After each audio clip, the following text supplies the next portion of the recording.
Now, transport of food and other substances. Synthesis of carbohydrate and other metabolites occur in the leaves.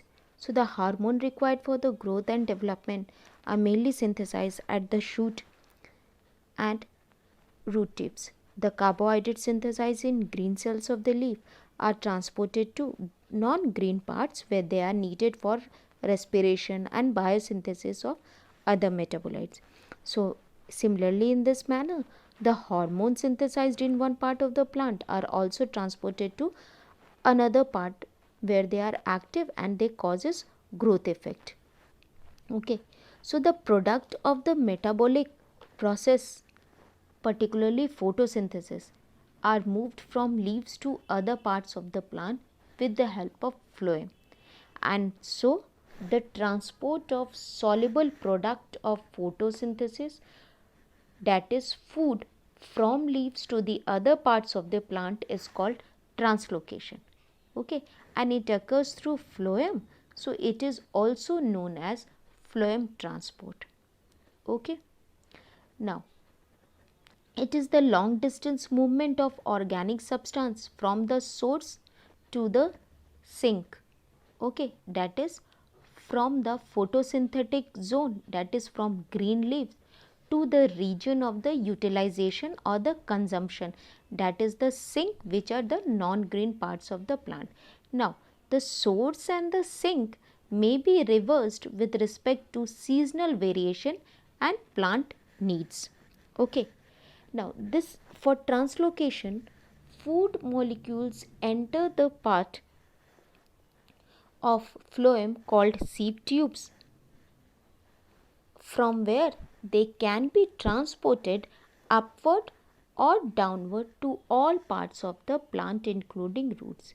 And this translocation is achieved by utilizing energy from ATP that provides osmotic pressure required for upward and downward movement of the food.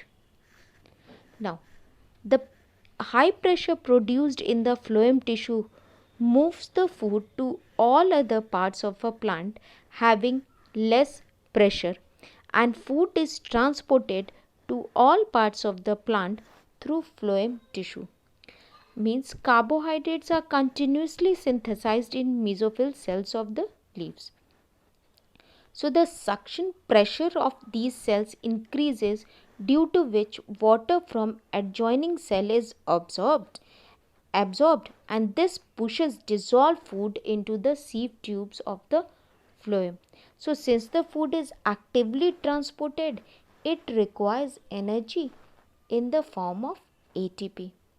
Okay, so sieve tube of the phloem tissue are loaded at the source, that is the leaf. Okay, in the figure you can see, and they are unloaded at the sink, that is the root or the consumption end. Okay, so now what are the steps of the translocation? So the movement of the food in phloem for translocation takes place by utilizing energy. Okay, so the sugar or the food made in the leaves is loaded into the sieve tubes of phloem tissue by using energy from ATP. Now, water from the xylem enters into sieve tubes containing sugar by the process of osmosis, due to which the pressure in the phloem tissue rises, and this high pressure produced in the phloem tissue moves the food to all the parts of the plant having less pressure in their tissue, and this allows the phloem to transport food according to the need of the plants.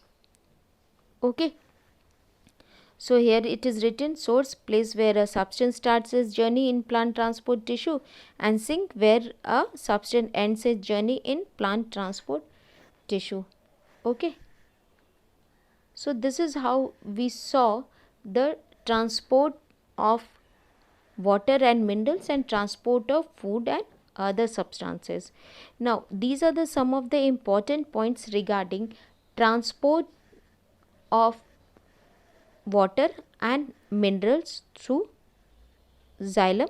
Okay, Here you have to learn that the cohesion and adhesion tension of the continuous chain of water molecule and the transpiration pull help in the upward movement of the sap from the root to the apex of the tree.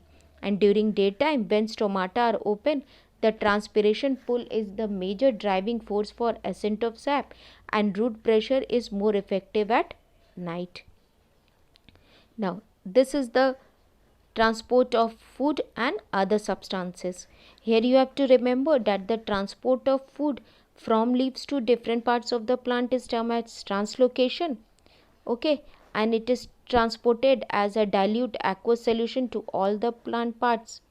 Okay, and beside food molecules, amino acid, hormone, organic acid, and other metabolites are all synthesized in root and shoot tips are also transported through phloem to all non-green parts of the plant for growth and metabolic activity.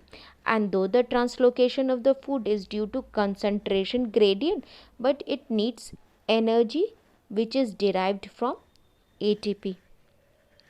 Okay, so this all for this section. Next we will start with transportation in human being.